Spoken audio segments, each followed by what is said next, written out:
Bismillahirrahmanirrahim. Assalamualaikum warahmatullahi wabarakatuh.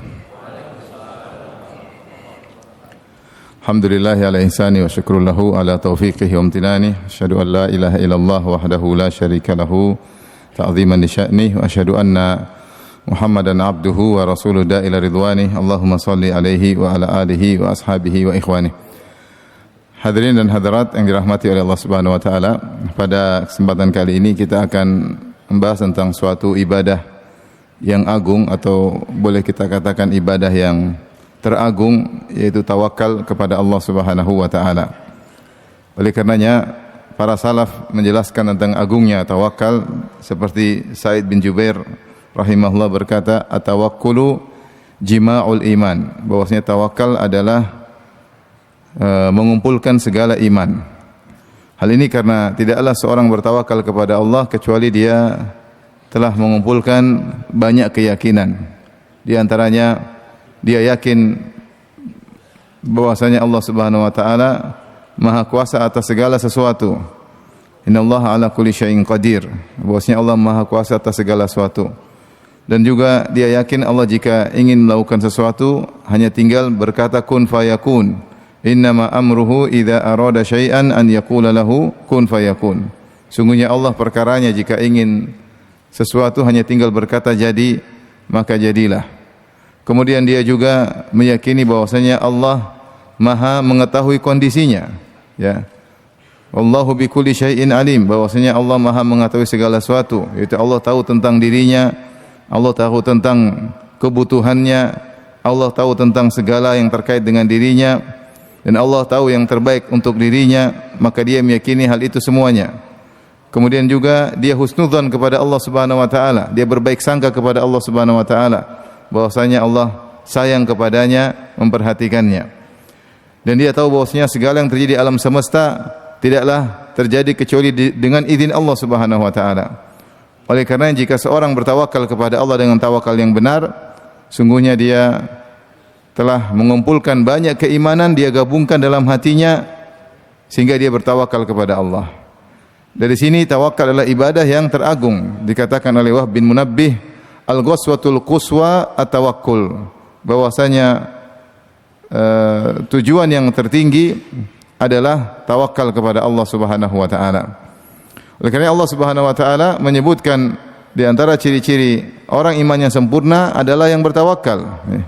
Innamal mu'minuna alladzina idza dzukirallahu wajilat qulubuhum wa idza tuliyat 'alaihim ayatuhu zadatuhum imana wa 'ala rabbihim yatawakkalun alladzina yuqimuna as-salata wa mimma razaqnahum yunfiqun ulaika humul mu'minuna haqqan. Kata Allah Subhanahu wa taala, sungguhnya orang-orang yang beriman, yang dengan iman yang sebenarnya, alladzina idza dzukirallahu wajilat qulubuhum, jika disebutkan, dibacakan ayat-ayat Allah maka hati mereka menjadi takut. Wa idza tuliyat alaihim ayatu zadatuhum imana, jika disebutkan Allah mereka menjadi takut, jika dibacakan ayat Allah bertambah iman mereka. Wa ala rabbihim yatawakkalun, dan mereka bertawakal kepada Allah Subhanahu wa taala.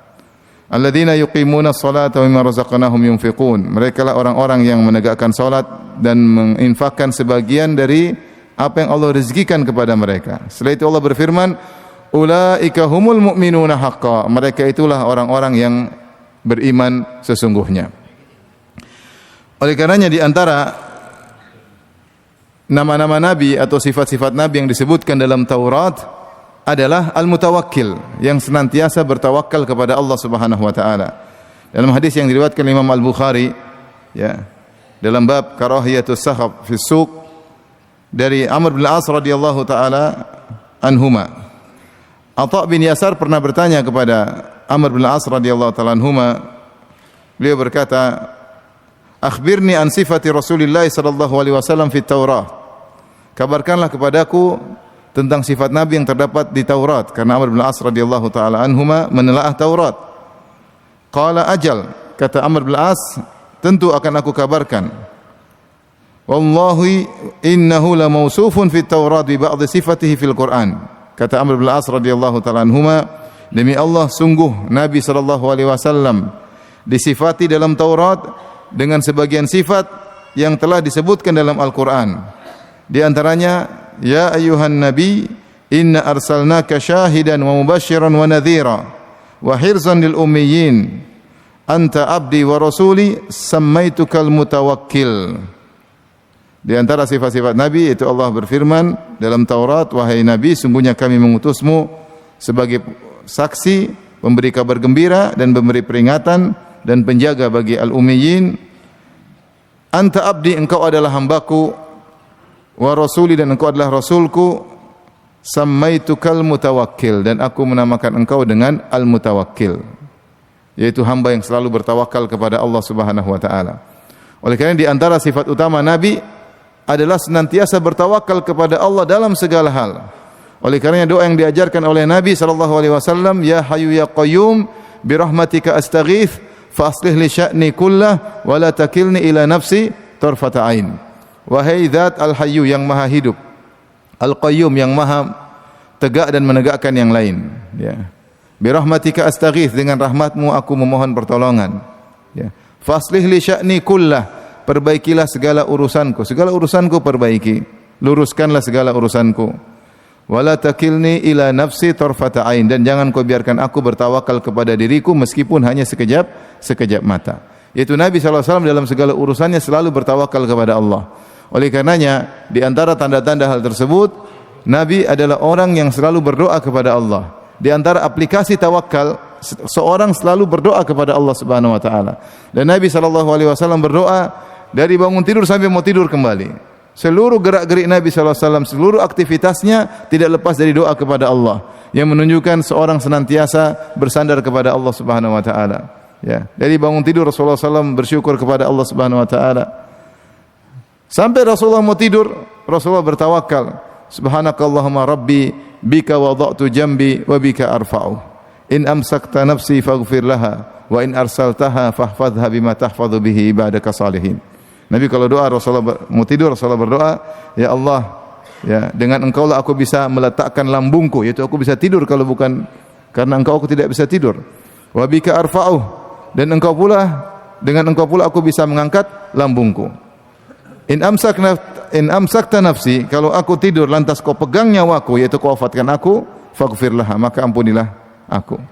Wa in arsaltaha, kalau ternyata kau kembalikan ruhku sehingga aku bisa bangun dari tidur, fahfadhha bima tahfadhu bihi ibadaka salihin, maka jagalah jiwaku sebagaimana engkau menjaga hamba-hambamu yang saleh. Ini mau tidur, ya.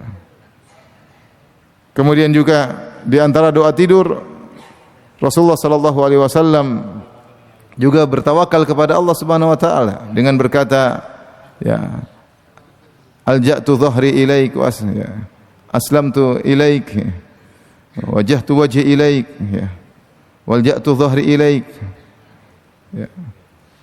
Ya Allah, sebelum tidur Rasulullah berdoa, ya Allah, aku sandarkan wajahku kepadamu, aku sandarkan punggungku kepadamu, aku arahkan wajahku kepadamu. Ini menunjukkan Rasulullah SAW senantiasa bertawakal. Mau keluar rumah, masuk masjid, keluar masjid, mau ke pasar, naik kendaraan, ya. Ketika bersafar masuk ke negeri orang, senantiasa doa. Makanya kalau kita lihat buku kumpulan doa sangat banyak. Ya, ini dalil bahwasanya Rasulullah SAW senantiasa bertawakal kepada Allah Subhanahu wa taala. Oleh karenanya para hadirin dan hadirat yang dirahmati Allah Subhanahu wa taala, jika seorang senantiasa bertawakal kepada Allah, maka dia masuk surga tanpa hisab. Masuk surga tanpa hisab. Ketika Rasulullah SAW menyebutkan tentang ciri-ciri orang-orang yang masuk surga tanpa hisab, kata Nabi SAW tentang umatnya, wa ma'ahum sab'una alfan yadkhuluna al-jannata bi ghairi hisabin wala adab. Dan di antara umatku ada 70.000 orang yang masuk surga tanpa azab dan tanpa hisab. Maka ketika Rasulullah SAW ditanya, apa ciri-ciri 70.000 orang yang masuk surga tanpa azab dan tanpa hisab, maka Rasulullah SAW bersabda, humul ladzina la yastarqun. Mereka adalah orang-orang yang tidak pernah minta untuk diruqyah. Wala yaktawun, dan mereka adalah orang-orang yang tidak pernah minta untuk diobati dengan kai, dengan besi yang dipanaskan. Wala yatatayyarun, dan mereka adalah orang-orang yang tidak pernah mengkaitkan nasib sial dengan angka tertentu, dengan hewan tertentu, dengan bintang tertentu, dengan makhluk-makhluk tertentu. Kemudian kata Nabi, wa ala rabbihim yatawakkalun, dan kepada Rabb mereka lah mereka bertawakal. Nah, orang seperti ini ketika tawakalnya tinggi, maka dia akan masuk surga tanpa azab dan tanpa hisab. Sifat pertama, dia tidak minta diruqyah, padahal diruqyah boleh. Kenapa dia tidak mau minta untuk diruqyah? Karena dia bertawakal kepada Allah. Kemudian dia tidak mau berobat dengan kai. Kai adalah jenis pengobatan di zaman dahulu. Kalau seorang sakit, biasanya akhirud dawa al-kai. Kalau sudah di-kai biasanya sembuh. Kai adalah besi yang dipanaskan kemudian ditempelkan pada titik-titik tertentu di tubuh agar sembuh. Tapi Rasulullah tidak suka karena di situ ada besi yang dipanaskan kemudian ditempelkan pada tubuh manusia. Hukumnya makruh. Orang yang tawakal tidak mau karena hal ini tidak disukai oleh Allah, tidak disukai oleh Nabi sallallahu alaihi wasallam. Kemudian wala yatatayyarun, dia tidak pernah mengkaitkan nasib sial dengan makhluk tertentu seperti dengan burung tertentu, kalau ada burung nasib sial ya, atau dengan suara tertentu atau dengan angka tertentu ya. Seperti sebagian orang menganggap angka 13 angka sial atau angka 4 angka sial ya. Dan kita banyak lihat di lift-lift, kalau kita naik lift di Jakarta sering ada lift nomor 1, nomor 2, nomor 3, loncat nomor berapa? 5 ya. Angka 4 enggak ada ya. Angka 4 enggak ada karena angka 4 angka sial. Nanti juga selanjutnya 5, 6, 7, 8, 9, 10, 12 langsung angka 15. Tidak ada 13, tidak ada apa? 14 ya. Demikian juga kursi pesawat. Tidak ada kursi pesawat nomor berapa? 13. Kenapa dianggap kursi sial? Tapi saya sempat kemarin naik pesawat ada kursi nomor 13 di Indonesia, alhamdulillah. Ini ada baru nih, ada pesawat kursi nomor apa? 13 dan saya duduk di situ dan alhamdulillah enggak ada masalah. Jadi kalau kita punya anak, enggak boleh nomor 4. Nomor berapa? Nomor 1. Anak nomor berapa? Nomor 2. Anak nomor berapa? Nomor 3, terus nomor 5 ya. Nomor 4 angka apa? Angka sial. Ada juga yang dirubah, dia tulis 1 lift nomor 1, nomor 2, nomor 3, nomor 3A, nomor 5. Ini anak nomor berapa? Ini anak nomor 3A. Karena dianggap angka 4 angka apa? Sial ya. Terus kalau punya anak 13 enggak boleh? Boleh ya.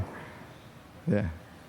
Oleh karenanya orang yang tidak meyakini hal seperti ini, nah dia bertawakal. Bagi dia keberhasilan, kesialan bukan dari angka-angka tersebut. Seperti zaman jahiliyah dahulu, kalau mereka ingin pergi ke suatu bersafar suatu tempat, maka mereka pergi ke jenis burung tertentu. Kemudian mereka mengusir burung tadi. Kalau burung tadi terbang ke kanan, mereka lanjutkan perjalanan. Kata mereka berarti baik.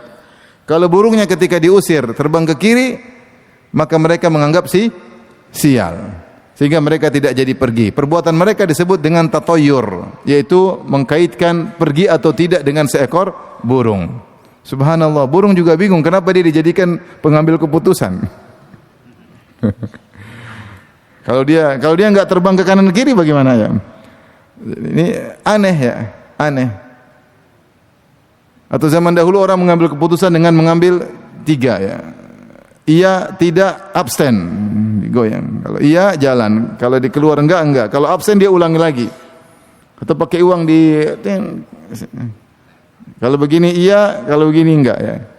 Subhanallah, ini semua adalah perbuatan-perbuatan yang tidak logis tapi masih diyakini sampai zaman sekarang. Mana secara ilmiah bisa menunjukkan logis bahwasanya angka 13 bikin sial? Enggak ada. Tapi ini diyakini bahkan oleh orang-orang yang hidup di zaman penuh dengan kemodernan. Oleh karena Islam memerangi hal-hal seperti ini, kata Rasulullah SAW, at-tiyaratu syirkun, meyakini hal-hal seperti ini nasib sial karena angka tertentu, karena burung tertentu, karena pamali-pamali tertentu, maka ini adalah syirik yang merusak tauhid seseorang karena dia tidak bertawakal kepada Allah Subhanahu wa taala. Kalau seorang ingin menentukan iya atau tidak, tinggal istikharah. Salat, berdoa kepada Allah, kemudian dia melanjutkan aktivitasnya. Nah, kemudian kata Nabi, ciri-ciri orang yang masuk surga tanpa azab dan tanpa hisab, tidak minta diruqyah, tidak mau diobati dengan kai, tidak bertatoyur, mengkaitkan nasib sial dengan angka atau hewan tertentu. Kemudian Nabi tutup dengan berkata, wa ala rabbihim yatawakkalun. dan mereka senantiasa bertawakal kepada Allah Subhanahu wa taala. Baik. Kenapa mereka tidak diazab dan tidak dihisab? Karena orang kalau sudah bertawakal, dia serahkan urusan kepada Allah. Ngapain dia dihisab? Ini logika disebut oleh sebagian ulama. Kenapa orang yang senantiasa bertawakal tidak dihisab oleh Allah? Karena dia menyerahkan urusannya kepada Allah. Allah yang menangani urusannya. Kalau Allah yang menangani urusannya, maka dia tidak berhak untuk dihisab. Kapan dia hisab? Kalau dia nangani urusannya sendiri.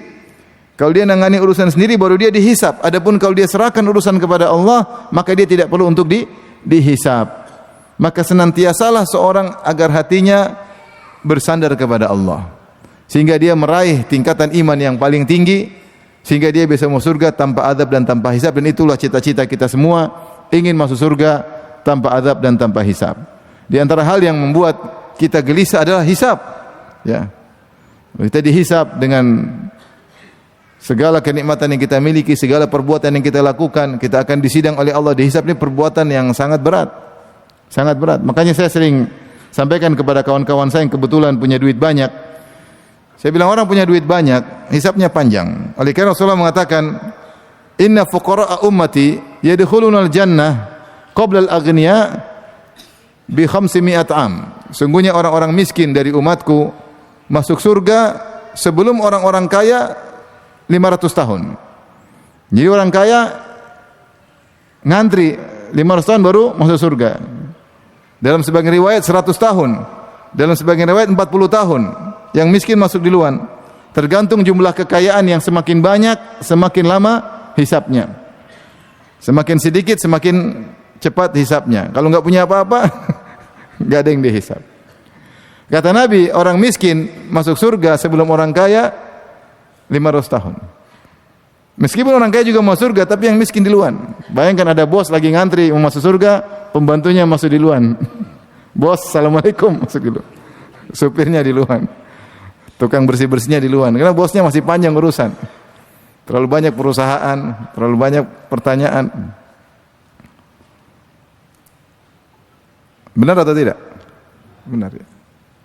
Semakin banyak aset, semakin banyak pertanyaan.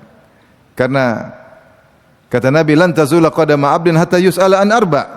Dua kaki seorang hamba tidak akan bergeser menuju surga atau neraka yaumul qiyamah hatta yus'ala an arba, sampai ditanya 4 perkara. Di antaranya an malihi, tentang hartanya. Min aina iktasabahu wa fima anfaqah. Dari mana dia dapatkan hartanya, ke mana dia belanjakan. Ini 2 pertanyaan pasti ditanya kepada kita. Pertama, dari mana dapat harta ini? Cara halal atau cara haram? Kalau ternyata halal, masih ada pertanyaan kedua. Ini uang dipakai buat apa? Dan semua harta akan ditanya. Semakin banyak aset, semakin panjang ceritanya. Nah, salah satu cara agar seorang kaya bisa masuk surga bersamaan dengan orang miskin, dia tidak dihisab. Kalau ingin masuk surga cepat sama-sama orang miskin, apa namanya? Jangan dihisab. Maka dia berusaha beramal soleh dengan tawakal yang tinggi dan bersegera dalam segala kebaikan agar dia tidak dihisab. Dalam hadis ketika Nabi menyebutkan tentang orang-orang yang melewati sirat, sirat langsung masuk surga. Rasulullah mengatakan yang pertama kali melewati sirat fuqara'ul muhajirin, yaitu orang-orang fakir dari kalangan muhajirin. Kemudian Rasulullah sebutkan sifat-sifat mereka. Kata Rasulullah SAW, asy'ath ru'usan, ad-dunus thiyaban, yaitu orang-orang yang rambutnya ketika di dunia semerawut karena tidak ada waktu, tidak punya kemampuan untuk merapikan rambutnya saking miskinnya. Ad-dunus thiyaban, yang baju mereka kotor. Bayangkan para sahabat dahulu, mereka miskin sampai mereka enggak punya apa-apa, mereka tinggal di masjid, di sufah. Sufah itu masjid, belakangnya dikasih atap tapi enggak ada dindingnya, sehingga angin sering masuk, baju mereka penuh dengan debu. Bayangkan ada seorang sahabat dalam Sahih Bukhari, ketika ada seorang wanita menawarkan dirinya untuk dinikahi oleh Nabi SAW dalam kitabun nikah. Maka Nabi SAW melihat wanita tersebut. Kemudian Nabi tidak tertarik. Wanita tersebut sudah menawarkan dirinya, ya Rasulullah nikahi aku. Rasulullah lihat, Rasulullah tidak tertarik. Tapi Rasulullah tidak enak untuk menolak, Rasulullah diam aja. Akhirnya ada seorang sahabat nyeletuk. Dia mengatakan, ya Rasulullah, illam takun laka biha hajah fazawijniha. Ya Rasulullah, kalau kau tidak mau menikahi dia, biar saja saya yang nikahi. Saya jadi pahlawan nikahi dia. Maka Rasulullah bilang, siap nikah dengan dia. Terus maharnya apa? Kata Nabi. Kau punya mahar apa? Kata laki ini, sarungku, izarku, izari. Kata Nabi, kau punya sarung yang lain? Tidak, sarung saya cuma satu. Subhanallah. Terus bagaimana? Enggak bisa. Kau kasih dia, ya pinjam-pinjaman. Subhanallah, tidak punya apa-apa, miskin. Di atas enggak ada, cuma sarung saja. Sampai para fuqaha dahulu membahas tentang bab bagaimana hukum salat pakai satu lembar kain, karena sebagian orang hanya punya satu lembar kain. Sehingga dia linting ke atas, lilit di atas sama bawah sekaligus. Bolehkah salat dengan satu lembar kain saja, dari bawah dililit ke atas? Dibahas. Kenapa? Karena ada orang memang tidak punya kain. Saya para fuqaha dahulu membahas bagaimana hukum orang salat dengan baju yang dipakai ketika kena haid. Karena ada banyak wanita tidak punya baju. Baju yang dipakai haid itulah baju dipakai untuk salat. Dan dahulu orang haid, dulu mungkin tidak ada pembalut seperti zaman sekarang. Saking miskin, tidak punya apa-apa. Makanya ketika Nabi mengatakan yang pertama kali lewat sirat adalah orang-orang rambutnya semeraut, bukan merekanya kempro, bukannya mereka enggak sempat untuk apa? Bersih-bersih. Ad-dunusu thiyaban, yang baju mereka kotor karena sering terkena debu. Bukan apa-apa, mereka enggak punya ganti baju, mungkin ganti baju entah berapa kali waktu sekali karena enggak ada kesempatan. Ad-dunusu thiyaban. Kemudian kata Nabi sallallahu alaihi wasallam, la yatanakkahuna al-mutana'imat wa la yuftah lahum abwaabus sudat. Kata Nabi sallallahu alaihi wasallam, mereka tidak pernah menikahi wanita-wanita yang kinclong-kinclong, yang glowing-glowing. Ya, orang seperti ini kalau ngelamar pasti ditolak. Apalagi ngelamar wanita yang minikur pedikur, tidak. Wala tuftah lahum abwaabus sudat, dan kalau mereka bertamu terkadang ditolak karena enggak ada yang ingin terima tamu seperti ini. Beda kalau orang terkenal, beda kalau pejabat, semua orang bangga kalau punya tamu seperti ini. Orang miskin siapa yang mau terima tolak? Enggak ada. Tapi mereka yang duluan masuk surga. Mereka yang dulu masuk surga. Orang kaya mungkin masuk surga, tapi belakangan. Dan bisa jadi orang kaya ketika masuk surga belakangan lebih tinggi surganya. Bisa jadi ketika ternyata hartanya dia banyak infakkan, banyak membantu Islam dan kaum muslimin. Meskipun belakangan, kata Ibnu Hajar rahimahullah, surganya bisa lebih tinggi. Tetapi yang miskin lebih dahulu. Kenapa? Karena mereka selama di dunia tidak pernah merasakan kenikmatan. Maka mereka lebih utama untuk masuk surga terlebih dahulu. Dan mereka hisapnya tidak ada karena enggak punya apa-apa. HP pun HP jadul.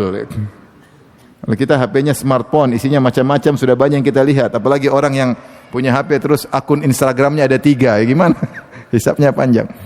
Tapi intinya saya sampaikan pada kawan-kawan saya yang kaya-kaya, yang kebetulan duit mereka banyak-banyak. Kalau kalian ingin masuk surga bersama orang miskin di luar, maka masuk surgalah tanpa hisab. Salah satu-satunya cara cuma begitu.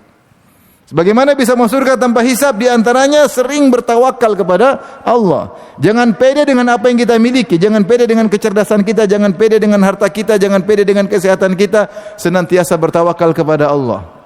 Siapa yang sering bertawakal kepada Allah, Allah tidak menghisapnya karena dia selalu menyerahkan urusan kepada siapa? Allah. Ngapain dia dihisap? Urusan diserahkan kepada Allah Subhanahu wa taala.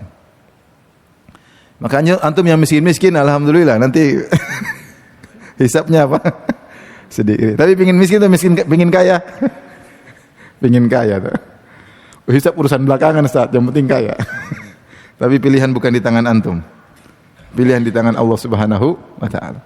Baik. Jadi di antara sebab seorang masuk surga tanpa azab, tanpa hisab adalah bertawakal. Nah, sekarang kita membahas apa itu tawakal. Ini yang mau kita bahas, hadirin dan hadirat yang dirahmati Allah Subhanahu wa taala, agar kita senantiasa beribadah kepada Allah, karena tawakal ini ibadah yang bisa kita bawa setiap hari. Karena dia masalah hati sekaligus dengan ikhtiar. Taib.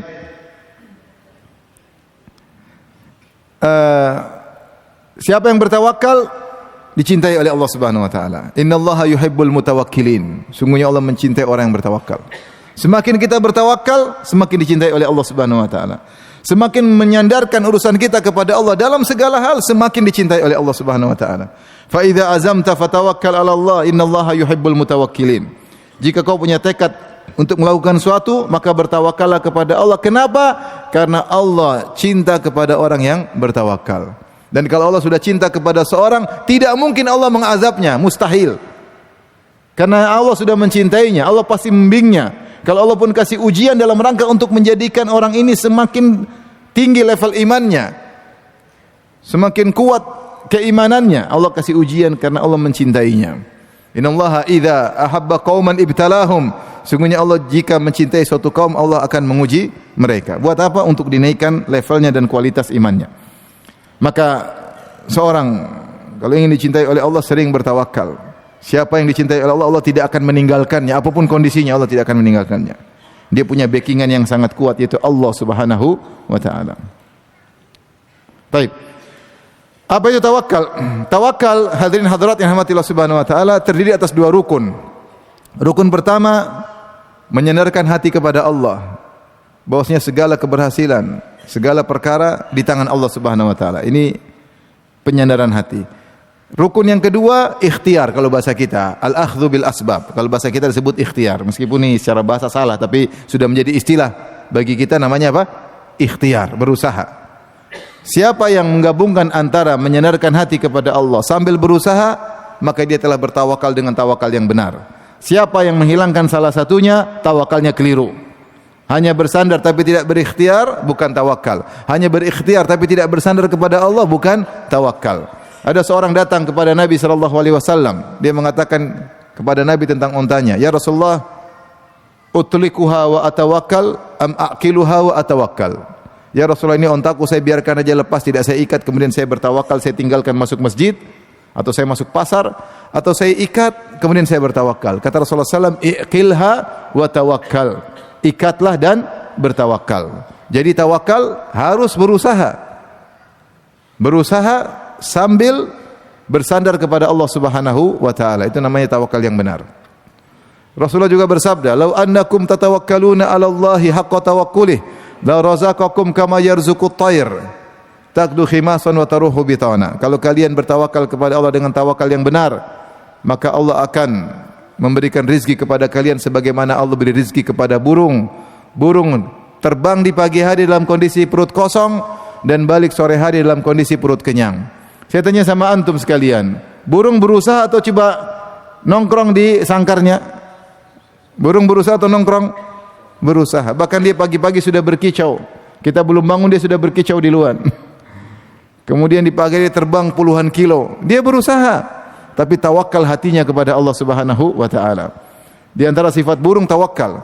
Makanya Rasulullah SAW pernah bersabda dalam hadis yang sahih, "Yadkhulul jannah aqwamun afidatuhum ka afidati tayr." Akan masuk surga suatu kaum yang hati mereka seperti hati burung. Banyak ulama menafsirkan para surahul hadis yang dimaksud mereka bertawakal sebagaimana tawakalnya burung. Burung kalau dilihat secara kemampuan dia kurang.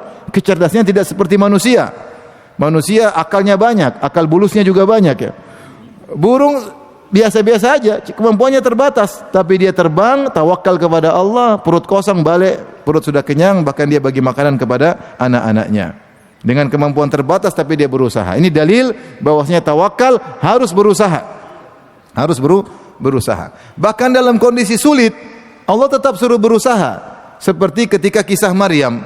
Maryam ya, فأجاءها المخاض إلى جذع النخلة قالت يا ليتني مت قبل هذا وكنت نسيا منسيا ya فنادها من تحتها ألا تحزني قد جعلك ربك تحتك سريا وهزي إليك بجذع النخلة تساقط عليك رطبا جنيا فكلي واشربي وقري عينا. Allah sebutkan dalam surat Maryam tentang kisah Maryam. Maryam ibunya Nabi Isa alaihissalam ketika dia mengandung tanpa ayah, karena sudah disiupkan ruh dalam perutnya, kemudian dia menyendiri menjauh karena takut dituduh berzina. Dia wanita soleha, maka akhirnya fa'aja'al makhadu, tiba waktunya saat melahirkan. Al-makhad dalam bahasa Arab maknanya adalah sudah datang pembukaan, yaitu kontraksi-kontraksi, disebut dengan apa? Makhad. Dan itu perkara yang sangat menyakitkan para wanita ketika melahirkan. Benar atau tidak ibu-ibu? Ibu-ibu, kontraksi sakit atau tidak? Sakit atau tidak? Sakit ya. Karena saya pernah menemani istri saya melahirkan, kontraksi sakit ya. Sakit sampai berulang-ulang kontraksinya. Sampai waktu istri saya sakit-sakit, saya bilang dalam hati, habis ini saya enggak mau lagi ngomel istri saya karena saking sakit-sakitnya. Ternyata saya masih ngomel juga sampai sekarang. Karena kontraksi sakit. Jadi Maryam mengalami rasa sakit. Fa aja'al makhadu. Pertama dia sakit, kemudian dia kehausan, kemudian dia kelaparan, berkumpul, kemudian khawatir, berkumpul kesulitan yang luar biasa bagi Maryam. Sampai dia mengatakan, ya laitani mitu qabla hadza wa kuntu nasyan mansiya. Dia sudah bayangkan, ini kalau keluar anak saya, apa kata dunia? Orang-orang bilang, kirain wanita soleha, ternyata pezina. Kau punya anak enggak punya suami, sehingga dia timbul kekhawatiran yang luar biasa. Kemudian dia lapar, kemudian dia haus. Tapi dia bertawakal kepada Allah Subhanahu wa taala. Maka Allah beri solusi. Kata Allah, fanadaha min tahtiha, maka ada suara keluar dari bawah. Ada yang mengatakan suara Nabi Isa. Berkata, Allah tahzani, jangan kau sedih wahai ibunda. Qad ja'ala rabbuki tahtaki sariya. Sungguhnya Allah telah mengalirkan sungai kecil di bawah kakimu, maka ternyata ada air. Adapun kau lapar, wa huzzi ilaiki bijid'in nakhlah. Goyangkanlah pohon korma akan jatuh rutab janiyah. Tusaqit alaiki rutoban janiyah, maka rutab akan jatuh, tinggal kau makan. Fakuli washrabi, makanlah dan minumlah. Wa qarri aina, tidak usah sedih. Fa imma tarayinna minal bashari ahadan fakuli inni nadartu lirrahmani sauman falan ukallimal yawma insiya. Kalau kau ketemu seorang, tidak usah ngomong. Nanti urusannya bayimu. Jadi Allah menghilangkan segala kekhawatirannya. Yang jadi perhatian kita dalam ayat ini, ketika Allah ingin kasih dia makanan, Maryam, Allah suruh berusaha. Wa huzzi ilaiki bijid'in nakhlati tusaqit alaiki rutaban janiyah. Goyangkanlah korma, maka akan jatuhlah buah-buah korma tersebut, rutab-rutab tersebut. Saya tanya sama antum, antum kuat enggak goyang korma? Sehat begini, enggak ada pembukaan? Bisa goyang korma? Enggak bisa. Kita kalau goyang korma bukan korma yang goyang, kita yang goyang. Apalagi Maryam dalam kondisi lemah mau melahirkan, suruh goyang korma enggak bakalan bisa, tapi Allah suruh berikhtiar meskipun sedikit. Goyangkanlah korma, yang penting berusaha. Ketika ada usaha sedikit, maka jatuhlah buah-buah korma tersebut. Maka ini dalil bahwasanya selama kita bisa berusaha, maka berusahalah. Maka berusaha. Ada kondisi kita tidak bisa berusaha, lain cerita. Selama bisa berusaha, maka harus berusaha. Karena dalam dunia ini ada sunnatullah, ada sunanullahi al-kauniyah, ada aturan-aturan alam. Makanya yang menakjubkan, ketika Allah menidurkan Ashabul Kahfi, Allah mengatakan qallibu afidat dzatal yamin wa dzatal shimal. Kami bolak-balikan, nuqallibum dzatal yamin dzatal shimal, kami bolak-balik ke kanan dan ke kiri. Kenapa Ashabul Kahfi ketika mereka tidur dalam goa, mereka tidur berapa tahun? 300 sinina wasdadu 9. Mereka tidur 309 tahun. Itu lama, 39 tahun. Kita aja kalau tidur 2 hari, enggak pernah juga tidur 2 hari ya. Maksudnya kalau kita tidur dalam satu posisi bahaya, kalau tidak berubah-ubah bisa jadi darah membeku, apalagi 300 tahun. Dan bisa jadi tanah akhirnya menimbun kita. Nah, Allah untuk mencegah agar Ashabul Kahfi tidak tertimbun tanah dan agar darah tidak menggumpal pada satu sisi, wa nuqallibuhum dzatal yamini wa dzatal shimal. Kami bolak-balikkan mereka kanan dan ke kiri. Yaitu Allah tetap menjalankan sebab pada diri mereka. Padahal bisa saja mereka mati pun Allah bisa bangkitkan, tapi untuk menjelaskan bahwasanya sebab tetap berusaha, tetap dijalankan, sehingga dibolak-balikkanlah mereka sementara mereka tidak sadar karena mereka sedang apa? Tidur. Makanya Allah mengatakan tahsabum aiqadha wa hum ruqud wa nuqallibum dzatal yamin wa dzatal shimal. Kalau kalian melihat mereka, kalian menyangka mereka sedang bangun karena mereka sering bolak-balik, padahal mereka sedang apa? Tidur. Kenapa Allah bolak-balikkan mereka? Agar ini adalah sebab agar mereka tidak tertimbun dengan apa? Tanah. Jadi ini dalil bahwasanya namanya tawakal itu harus ada ikhtiar. Dan itulah yang dilakukan oleh Nabi SAW. Nabi dalam segala urusan bertawakal dengan ikhtiar. Makanya Allah mengatakan wasyawirhum fil amr. Bermusyawarahlah dengan para sahabat. Fa idza azamta, kalau kau sudah bertekad, fatawakkal 'ala Allah. Bertawakallah kepada Allah, innallaha yuhibbul mutawakkilin. Maka Allah mencintai orang bertawakal. Dalam segala urusan, dalam segala peperangan, Rasulullah ikhtiar. Tidak ada satu peperangan pun kecuali Nabi bermusyawarah. Kalau tidak ada wahyu, Rasulullah bermusyawarah. Kecuali ketika Hudaybiyah, Rasulullah tidak bermusyawarah karena ada perintah dari Allah Subhanahu wa taala. Selainnya Rasulullah bermusyawarah. Ketika perang Badar Rasulullah musyawarah, perang Uhud Rasulullah bermusyawarah. Dan Rasulullah berusaha. Makanya Rasulullah SAW pakai baju perang Bahkan dalam perang Uhud Rasulullah SAW pakai dir'ain, pakai baju perang double. Padahal dia imamnya, orang-orang bertawakal, dia tetap berusaha mengatur strategi. Itu pun Rasulullah SAW masih terluka. Pasang pasukan sebelah sini, dikasih aturan-aturan peperangan. Rasulullah mau hijrah dengan berbagai macam usaha. Maka Rasulullah SAW sampai menyewa penunjuk jalan Abdullah bin Uraikid, orang kafir. Rasulullah sewa dia. Rasulullah siapkan 2 ekor onta. Rasulullah sembunyi di goa Jabal Saur. Rasulullah suruh Amir bin Fuhairah untuk menggembalakan kambing supaya menutup jejak kaki Nabi SAW. Ini semua usaha. Tidak bim salah bim, kemudian sampai di Mekah. Masuk goa sampai di Mekah. Kalau Indonesia bisa, kalau di Rasulullah tidak bisa. Indonesia tinggal salat Jumat terus pulang ke Lamongan, bisa. Sampai saya baca ada cerita, ada katanya wali, dia sholat Jumat di Mekah. Ketika hari Jumat orang cari di masjid, dia nggak ada. Di mana dia? Kok nggak ada di masjid? Oh, ternyata habis sholat Jumat dia datang. Kamu kemana? Dari Mekah. Ini saya bawa korma dari Mekah. Subhanallah. Ternyata dia sholat Jumat di mana? Di Mekah. Ting, sholat Jumat di Mekah, ting balik lagi ke Lamongan misalnya. Dia lupa bahwasanya jam 12 di Lamongan, di Mekah orang masih tidur. Imamnya masih tidur. Terus sholat Jumat di mana waktu itu? Tapi orang dahulu kan ketipu aja. Oh iya benar-benar. Setan yang bawa dia. Digambarkan dia sedang sholat di Mekah. Nabi saja mau hijrah dengan persiapan, itu pun sembunyi-sembunyi. Sampai sembunyi di goa 3 hari, enggak berani keluar. Sampai dikirim Abdullah bin Abi Bakar sebagai informan Nabi. Ditanya gimana kondisi, kalau oke baru keluar, kalau enggak. Sampai harus naik onta, perjalanan berhari-hari. Sampai sewa penunjuk jalan, sampai lewat jalan tikus, bukan lewat jalan umum, karena Rasulullah tidak tahu jalan yang tikus, tahunya jalan umum. Ini semua apa? Ini semua ikhtiar. Ini semua apa? Ikhtiar.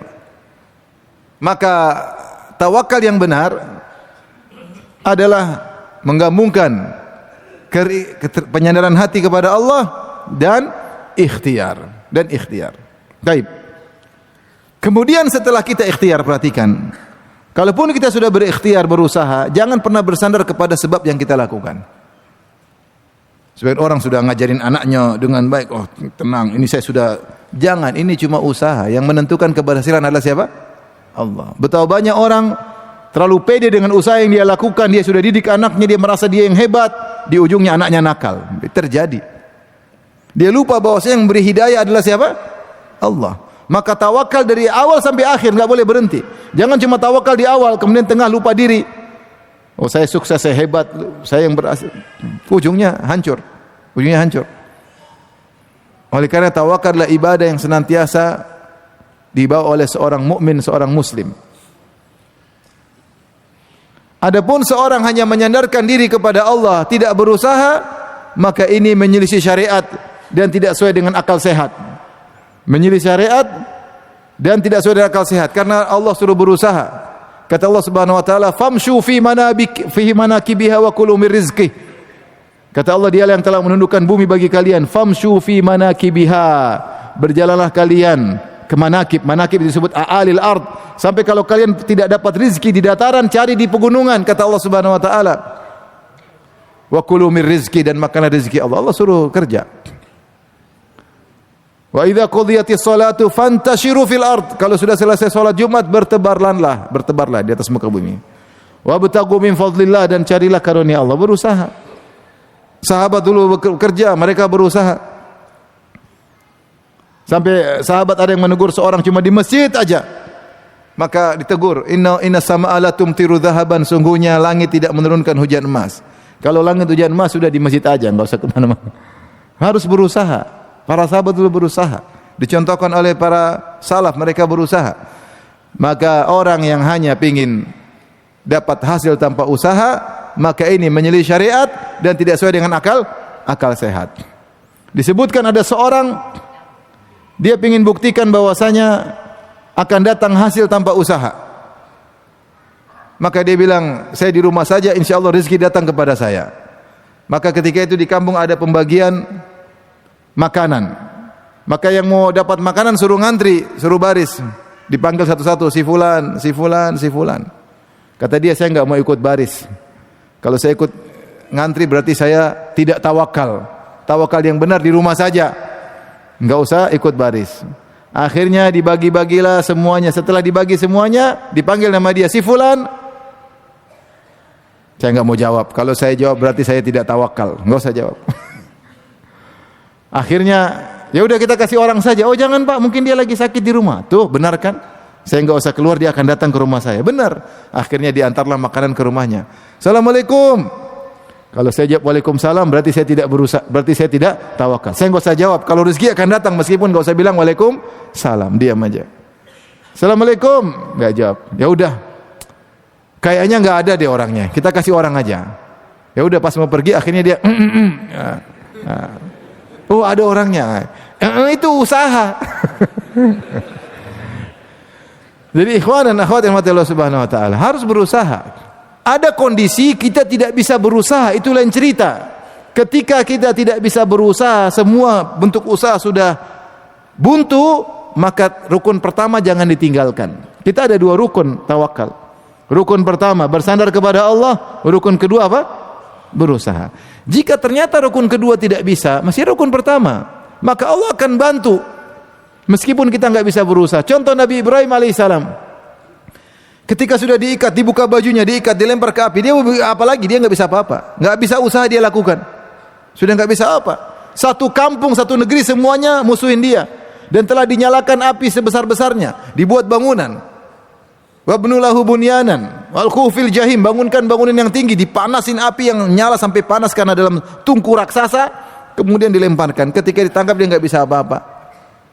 Ketika sudah tidak bisa apa-apa, dia masih ada doa. Dia mengatakan apa? Hasbiyallahu wa ni'mal wakil. Masih ada usaha. Yaitu doa. Maka Allah berkata, "Qulna ya naru kuni bardan wa salaman ala Ibrahim." Wahai api, jadilah kau dingin dan selamat bagi Ibrahim. Maka selamat. Kita enggak bisa, ya sudah, mau diapain? Nabi Muhammad SAW ketika zaman dengan Abu Bakar dalam goa, mereka sudah menutup seluruh jejak-jejak kaki mereka, ternyata jejak kaki mereka masih kebaca. Akhirnya kaum musyrikin berada di mulut goa. Tinggal nengok ke bawah ketahuan. Sampai Abu Bakar ketakutan, kata Abu Bakar, "Lau anna ahadahum nadhara ila tahti qadamaihi la absarana." Kalau salah seorang dari mereka lihat ke bawah pasti kita kelihatan. Sudah enggak bisa usaha lain lagi, mau diapain? Ketika itu masih ada apa? Hasbiyallah wa ni'mal wakil. Maka Rasulullah berkata, "Ya Abu Bakrin, ma dhannuka bitsnaini Allahu thalithuhuma?" Wahai Abu Bakar, bagaimana menurutmu tentang dua orang yang Allah ketiganya? Yang Allah turunkan dalam Al-Quran, "Thaniyasnaini idhuma fil ghar idh yaqulu li sahibihi la tahzan innallaha ma'ana." Ketika Muhammad berkata kepada sahabatnya Abu Bakar, "Jangan kau sedih, Allah bersama kita." Maka Allah tutup mata mereka, mereka enggak bisa lihat Nabi dan Abu Bakar. Ini kalau sudah enggak ada cara lagi. Seperti saya pernah ketemu seorang, dia sudah berusaha semaksimal mungkin. Dia sakit sampai divonis kena kanker. Di black perutnya, kemudian dijahit. Saya berulang-ulang sampai akhirnya dokter memvonis dia, "Kau bakalan meninggal, umurmu tinggal 3 bulan saja." Secara medis. Dia cerita langsung sama saya. Akhirnya apa? Saya enggak ada lagi usaha. Saya enggak bisa lagi, secara medis sudah enggak ada, secara herbal sudah enggak ada, semua usaha sudah selesai. Ketika itu saya bilang, saya dinasihati oleh seorang wanita salehah. Dia bilang, "Udah Pak, kalau enggak ada usaha ya Bapak puasa sunnah, kalau ada rezeki sedikit-sedikit sedekah." Maka saya dan istri saya pun melakukannya. Kami ada sedikit, kami sedekah, kami puasa sunnah, dan akhirnya sembuh total tanpa ada medis sama sekali. Ini kalau sudah tidak bisa ya jangan putus asa. Tapi selama bisa berusaha harus berusaha. Maryam ketika dia seorang wanita, bukan dia cari rezeki, dia diurusin oleh Zakaria, dan dia hanya di kamar ketika itu di mihrabnya. Tetapi Allah kirim makanan buat Maryam. Kullama dakhala 'alaiha Zakaria al-mihrab wajada 'indaha rizqa. Qala ya Maryam anna laki hadha? Qalat huwa min indillah. Setiap Zakaria masuk ke mihrabnya ada makanan. Zakaria bertanya Nabi Zakaria alaihissalam, "Wahai Maryam, dari mana kau dapat makanan?" "Dari Allah Subhanahu wa taala." Karena Maryam tidak ke pasar kemana mana, dia di rumah saja atau di tempatnya saja yang mengurusin dia. Zakaria ternyata Allah kirim makanan sebelum Zakaria ngirim makanan. Artinya ikhwan, kaidah menyatakan bahwasanya tawakal dibangun di atas dua rukun. Rukun pertama bersandar hati kepada Allah, rukun kedua apa? Ikhtiar.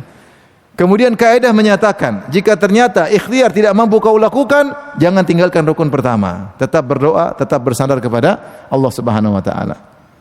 Dan betapa sering ketika kita sudah pasrah, totalitas pasrah, maka datang pertolongan Allah Subhanahu wa taala. Itu sering seperti itu. Sering sekali seperti itu. Kapan ketika kita tahu bahwasanya segala sebab ini tidak menimbulkan akibat. Yang menimbulkan akibat, menentukan akibat cuma siapa? Allah Subhanahu wa taala. Ketika pasrah sudah kayaknya udah enggak bisa, sudah berusaha maksimal mungkin enggak bisa, tiba-tiba datang pertolongan dari arah yang tidak kita duga-duga. Taib.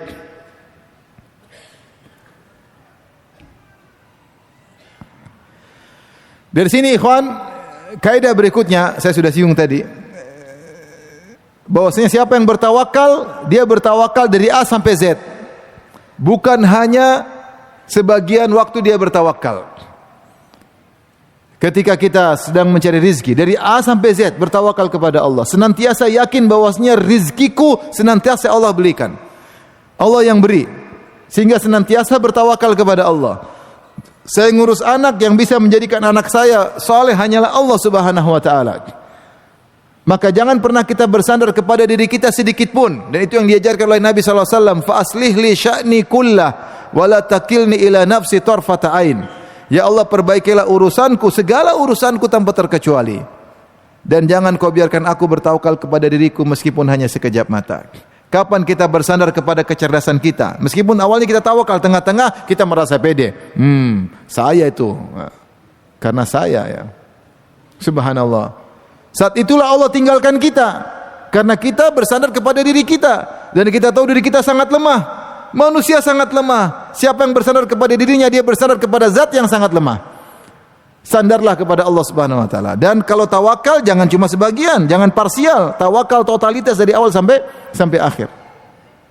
Yang jadi masalah kita terkadang cuma tawakal di awal. Itu masalahnya. Sehingga akhirnya ujungnya gagal. Lupa untuk bertawakal di tengah, sehingga akhirnya di tengahnya gagal. Allah kasih teguran agar kita tidak pede pada diri sendiri. Itu di antara kadang Allah kasih teguran, musibah agar kita tahu kau itu tidak bisa apa-apa. Yang menentukan segala keberhasilanmu hanyalah siapa? Allah Subhanahu wa taala. Dan subhanallah, saya ketika saya selalu cerita hal ini ya. Saya beberapa kali haji ditemani oleh ada orang penduduk kota Mekah di situ ya. Namanya Abdullah ya. Dia mukim di Mekah. Kita kalau keluar dari Arafah, 2 kali saya sama dia keluar dari Arafah. Habis matahari terbenam, Arafah langsung kita sudah sampai di Muzdalifah sebelum azan Isya. Selalu demikian. Tiba di Muzdalifah sebelum azan Isya. Ini luar biasa. Ini adalah hal suatu prestasi luar biasa. Orang kalau sudah keluar dari Arafah sampai kadang Muzdalifah tengah malam, kadang sampai subuh enggak masuk Muzdalifah, sampai terbit fajar belum masuk ke Muzdalifah. Itu banyak terjadi. Dan kita banyak dengar cerita. Tapi saya dengan dia selalu berhasil. Dan saya puji dia. Saya bilang, Masya Allah Abdullah, engkau Masya Allah. Kata dia, enggak. Kata dia, dzalika min fadli Rabbi. Semua dari Allah, bukan dari saya. Orang awam, bukan ustadz dia. Dia orang awam, bukan apa? Bukan ustadz. Keberhasilan berikutnya saya bilang juga, Masya Allah Abdullah berhasil lagi, kata dia. Bukan saya. Semuanya siapa? Allah. Kalau kita di sini, oh iya saya. Akam sih. Anak kompleks ini. Lah iyalah, sing duwe tanah sopo katanya. Nah, kita kalau kita sedikit-sedikit, itu menunjukkan kita tidak tawakal, merasa kita hebat. Saya sempat baca sebagian pejabat di Saudi ketika dia melancarkan tugas, dia alhamdulillah. Dalam laporan dia mengucapkan alhamdulillah mungkin lebih dari 10 kali. Alhamdulillah sampai 10 atau lebih ketika melaporkan kesuksesan yang dia dapatkan. Sebagian kita mulai dari nol. Saya dulu nol, tidak bisa apa-apa. Lihat, lupa sebut Allah Subhanahu wa taala. Seakan-akan keberhasilan dari diri kita. Ini tidak ada tawakal sama sekali. Lupa bahwasanya keberhasilan dari siapa? Dari Allah Subhanahu wa taala. Oleh karenanya seorang kalau tawakal totalitas dari awal sampai akhir. Jangan pernah merasa kita hebat sedikit pun. Kapan kita merasa hebat sedikit pun kita ditinggal oleh Allah Subhanahu wa taala dan ujung-ujungnya pasti kebinasaan atau kehancuran. Oleh karena seorang senantiasa tahu bahwasanya dirinya lemah, ingat doa Nabi sallallahu alaihi wasallam, ya hayyu ya qayyum, wahai yang zat maha hidup. Ya qayyum, qayyum itu maknanya apa? Qaimun bi nafsi muqimun li ghairihi. Yang maha tegak dirinya sendiri dan menegakkan yang lain. Tidak ada yang bisa tegak kecuali oleh yang menegakkannya. Tidak ada keberhasilan kecuali yang memberhasilkannya. Bi rahmatika astaghits, dengan rahmatmu aku mohon pertolonganmu. Faslih li sya'ni kullah, perbaikilah segala urusanku, wala takilni ila nafsi tarfata ain. Dan jangan kau serahkan urusan kepada diriku sendiri meskipun hanya sekejap mata. Ini kaidah. Jadi tawakal dari awal sampai akhir. Kaidah berikutnya, ikhwan dan akhwat yang dirahmati oleh Allah Subhanahu wa taala dan ibu-ibu yang dirahmati Allah Subhanahu wa taala. Siapa yang bertawakal kepada Allah, dicintai oleh Allah Subhanahu wa taala. Kalau dicintai oleh Allah, Allah tidak akan membiarkannya. Dan manusia pasti ada missnya, pasti ada kekurangannya. Kalau dia ada kekurangannya, enggak usah pikir, pasti Allah yang tambal nanti kekurangannya. Allah yang tambal. Yang tugas kita cuma berusaha. Masalah keberhasilan itu cara Allah, serahkan sama Allah. Allah punya cara. Tadi sudah saya sebutkan kisahnya bagaimana Nabi SAW ketika berhijrah sudah berusaha dengan usaha maksimal. Tapi ternyata namanya manusia punya kekurangan. Bagaimana cara hijrah Nabi? Nabi SAW ketika berhijrah dia melakukan perencanaan. Perencanaan pertama, Rasulullah SAW akan di rumahnya, kemudian panggil Ali bin Abi Thalib radhiyallahu anhu untuk tidur di kasurnya dan berselimutkan dengan selimut Nabi, yaitu Ali menyamar sebagai Nabi. Karena bisa dipastikan orang-orang musyrikin Quraisy akan datang ngintip rumah Nabi. Kalau mereka ngintip rumah Nabi, mereka akan lihat di tempat tidur Nabi ada orang tidur, disangka Nabi. Ternyata Ali bin Abi Thalib, Nabi mau kabur ceritanya. Itu rencana Nabi. Kemudian Nabi akan keluar menuju rumah Abu Bakar sebelum mereka datang. Kalau mereka sudah datang ngupung rumah Nabi, malam hari Nabi keluar bersama Abu Bakar pergi ke Jabal Thawr untuk sembunyi di goa. Itu rencana Nabi. Nanti kenapa sembunyi di Jabal Thawr?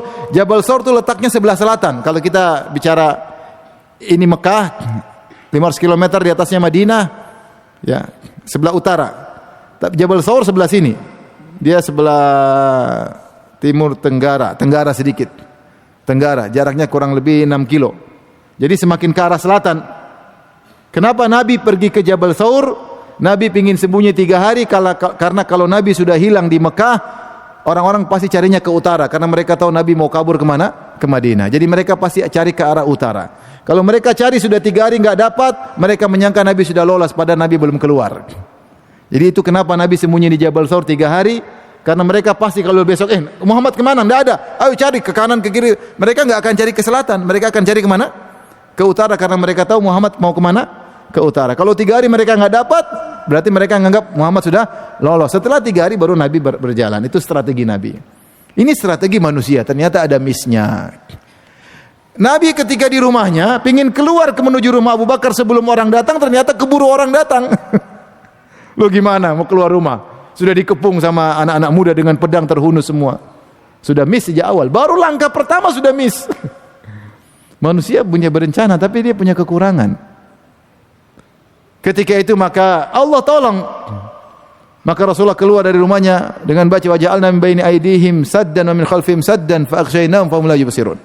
Baca surat Yasin mereka enggak lihat. Maka Nabi jalan. Ini Allah selamatkan.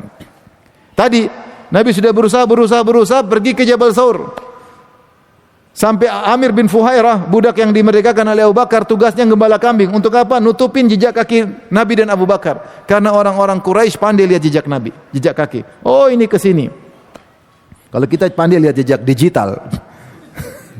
Jejak kaki mereka bisa lihat. Nah, untuk supaya menutup jejak kaki harus kambing jalan banyak. Ternyata mereka masih bisa baca. Ternyata mereka sudah sampai di akhir jejak kaki, di mulut goa. Dan sudah banyak orang sudah siap pedang terhunus. Itulah Abu Bakar tadi takut. Tapi sudah kaidah mengatakan kalau kita sudah ikhtiar, sudah tawakal, nanti Allah yang sempurnakan. Dan itu penting dalam hidup ini. Kita ngurus istri, ngurus anak, ngurus usaha. Sudah kita tawakal sama Allah. Berusaha semaksimal kita. Kalau ternyata ada miss, ada kekurangan, ada macam-macam, nanti Allah tambal, cara Allah tambal urusan Allah. Allah tahu yang terbaik bagi kita. Karena mengandalkan diri kita ini penuh dengan kekurangan. Jangan sekali-sekali pede dengan kemampuan kita. Kita boleh pede kalau kita sudah bertawakal kepada Allah. Baru boleh pede. Kenapa? Bismillah. Saya sudah berdoa, saya sudah sholat, saya sudah bismillah. Baru boleh pede. Pede karena kita sudah bertawakal kepada siapa? Allah. Adapun pede karena kemampuan kita, kecerdasan kita, pengalaman kita, ujungnya akan hancur. Ujungnya akan hancur. Kelihatannya pertama indah tapi ujungnya akan hancur. Maka ini kaidah dalam kehidupan. Senantiasa bertawakal kepada Allah, dan pasti kita melakukan namanya manusia, pasti melakukan kesalahan. Tapi Allah yang akan menambal kekurangan dan kesalahan kita. Taib. Berikutnya, hadirin hadirat rahmatillah subhanahu wa ta'ala,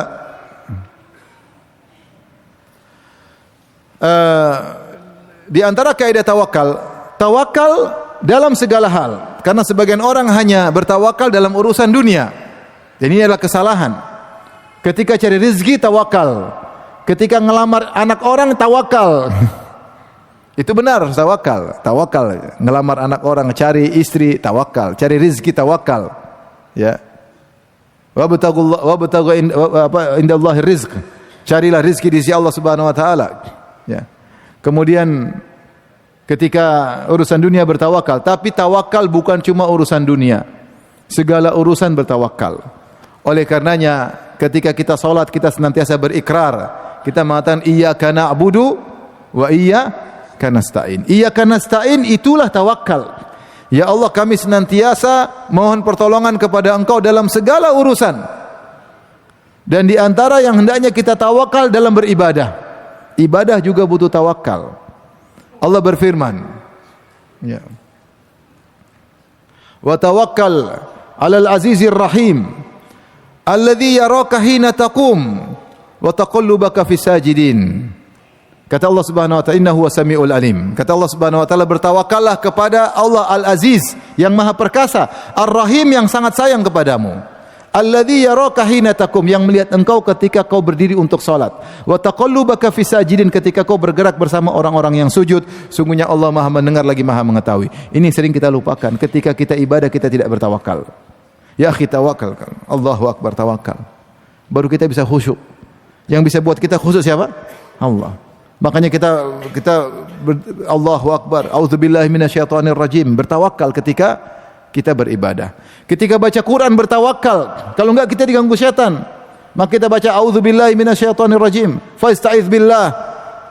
Berlindung kepada Allah dari godaan syaitan agar kita baca Quran fokus. Kalau enggak kita baca Quran pikiran kemana mana. Kalau enggak baca Quran sambil baca WhatsApp, subhanallah. Tong lihat lagi, lanjut lagi. Gimana mau fokus? Begitu Allahu akbar langsung ingat barang hilang di mana. Subhanallah. Allahu akbar tadi salat subuh, Allahu akbar langsung pikiran pagi ini saya mau ke pasar terus ambil beli berambang, terus jualan dikupas dulu baru dijual, terus macam-macam. Pikiran kemana mana. Tahu-tahu assalamualaikum warahmatullahi wabarakatuh. Sudah selesai. Kenapa kita tidak tawakal? Umrah tidak tawakal, haji tidak tawakal, akhirnya tidak haji mabrur.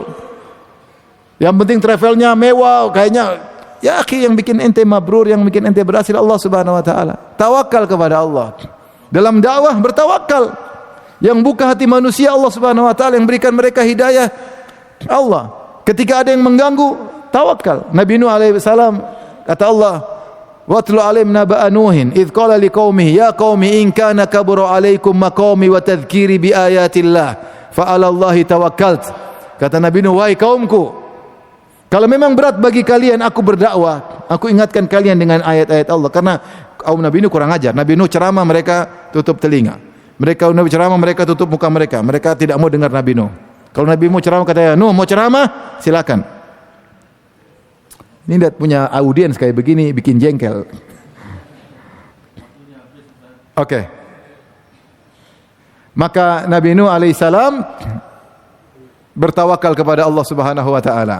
Taib, karena waktunya sudah habis maka sampai di sini saja. Semoga Allah menjadikan kita hamba-hamba yang senantiasa bertawakal kepada Allah Subhanahu wa taala. Wabillahi taufiq hidayah. Assalamualaikum warahmatullahi wabarakatuh.